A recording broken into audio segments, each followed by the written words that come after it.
Ndewo na ndị be anyị abịakwa m ọzọ ka mụ na unu nọrịa. Ọ ga-adịrị nwoke mma, ọ ga-adịrị nwaanyị mma, nke onye chi ya zere. Ana m ekene onye enu na-ekene onye ana. Ibe nji maka ya wee bịa tata bụ maka ọzụzụ. Ibe a na-akpọ ọzụzụ ịzụ nwa, ịzụ nwoke, ịzụ nwaanyị na ezinụlọ. Ezinụlọ anyị ndị Igbo na-emebi n'anya ịfụ na anyị na-azị eme ka ndị Igbo, maka na ndị Igbo so n'ofu ndị na-azụ nwa, zụchacha nwa akwụdo gbaa. Ajụọ ọkwa ịbụrụ anwụ na-eme omume, ịmala ebe o si, ịmala ebe ịma famili o si. Echeta m mgbe anyị na-eto, asịghị ịmazi na ọnwa nke be onye a n'otu, asị oke oyili nne ya, oyili nne ya, ịghọtago.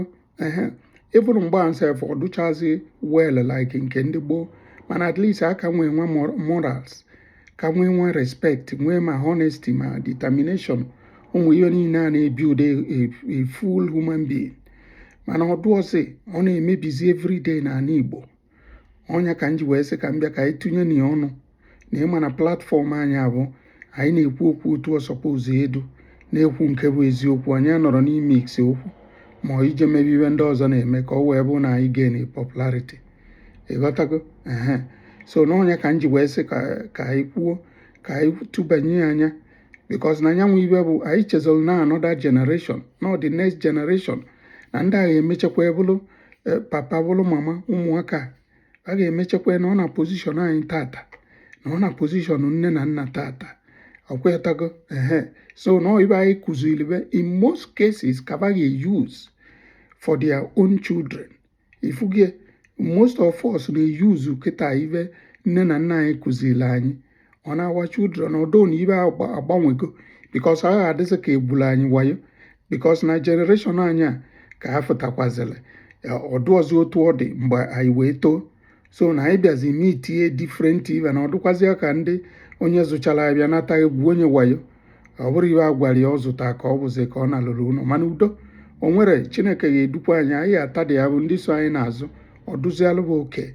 So I know na anyị nwee challenges. Otu ụmụaka na-amụ kịtasị wee nwekwe challenges. Banwe nwee challenges in the sense that na the life they are living ba mara nke anyị bile. Ọ nke amụnye ebe na ya oke ọchụchọ ibe chenjiche internet life, ọdụzie va na-ebi fast life. Ọ nke bama. So it's left for us to adjust. Ọ anyị nwa ka ọ dụlụ ime adjust. Anyị nwa bụ the parents ma the best before nke anyị bile, na ọ gaala anya na mgbe ahụ enwere oke ọchịchọ. Anyị na-edele ime adjusting by befriending the children amụrụ ụmụ anyị.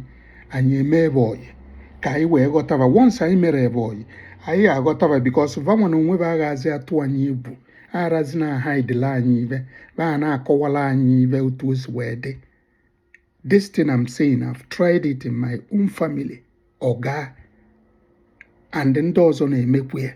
Ama m some people mekweli ya. Ọga nwee m ezigbo enyi nwoke mụrụ ejima mekweli ya. Iwe ebe ya na ụmụ ya na-akpa nkata, ba na-akpa nkata ka mate, and ụmụ ya from A to Z. Ejima ahụ nke ọ gwaghị na ibe nke a ga-eme the next movement, ma bụrụ ibe ọ ga-eme. So na ọnya nwa bụ ibe na-ekwu ọ dị possible etest gị. Ọnya ka nsị ka m kwupụta ka anyị tụgherie nye. Ọ bụrụ ịgbọ ka nkịta gwagwagwa kedu ibe ime ọzọ, ibunye ịtarị, bunye mma, bunye odo na-achụgharị ya. Mba, ọ ịlakụta ya n'akụkụ, mee nye oyi. Ime nye oyi maka chi ihe aka benefit.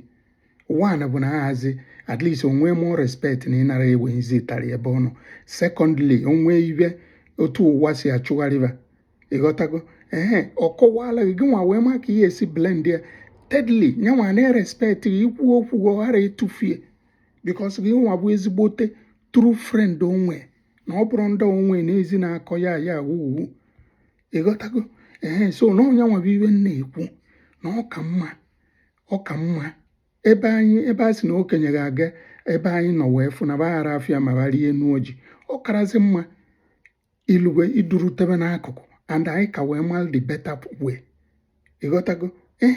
Ọ bụ na babịato anyị duru tebe n'akụkụ, anyị wee ji nwa wee na-akụzi ibe, na-akụzi ibe na nekwene ka o si wee dị nekwene n'ụwa akwụkwọ n'otu mana inecha anya ịfụkwa na at the end of the day na ọ bụrụkwa otu ahụ si wee kwue ka ọ ga-esiziga vanwa wee na-amụta ibe a na-ekwu atara egomie ezigbo enyi nwoke bụkwa almost my brother try kwe even some of my brothers try kwe and my friends in different countries and try anya so na onye nwa bụ ibe ọ dị possible ọ dị na possible biko no si achụgharịzinaba because we nwana onwe nwe ezigbote challenges mgbe anyị na-eto nwere mgbe all my friends anyị anara ekwu okwu ịgba BMW anyị anara ekwu okwu ịgba Mercedes at the age of 16 7 nwere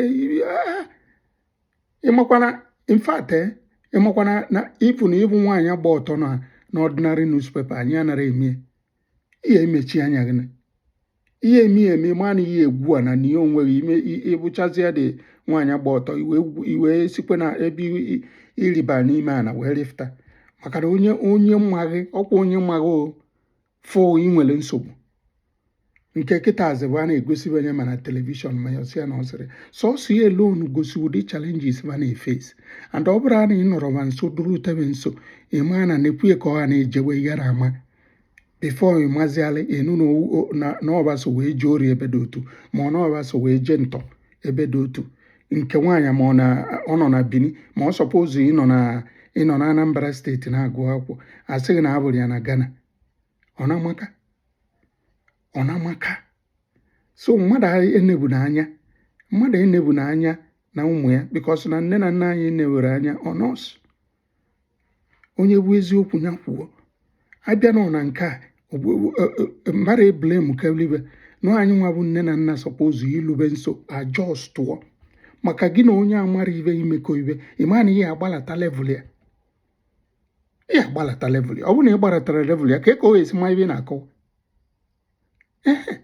mana gị nwa agafego level ya so ịmagolu ibe ọ na-akọwa because ị nọbụ na that level wee gafezie ya nwe elubere level otu ahụ ka ọ dị so ụmụnne m biko dododo ka anyị na-akpọlutebe nso ka anyị wee nwee ike ịghọtara na uwe chenjichego bifo anyị eluzu obe nwere ya like iluzu nwe ya unless ọ bụrụ na ịfụrụ ya n'anya ịghọtago onye agwakwa ya ọzọ ọka nwa na unu nwoke Kenechukwu ọ ga-adịla anyị niile na mma ịghọtago biko tụsaa na ozi a ka anyị wee were ya na-amụta ibe na platfọm a bụ nkụzi anyị na-amụgosi unu na anyị na-amụtakwa from unu nwa biko onye nwee kọmentị onye nwee anything ya jee na comment section ka o jee tinye shishi ya dị meseji ka o luo onye enu ana luo onye ana ịghọtago ngwa anyị enwe na the next video.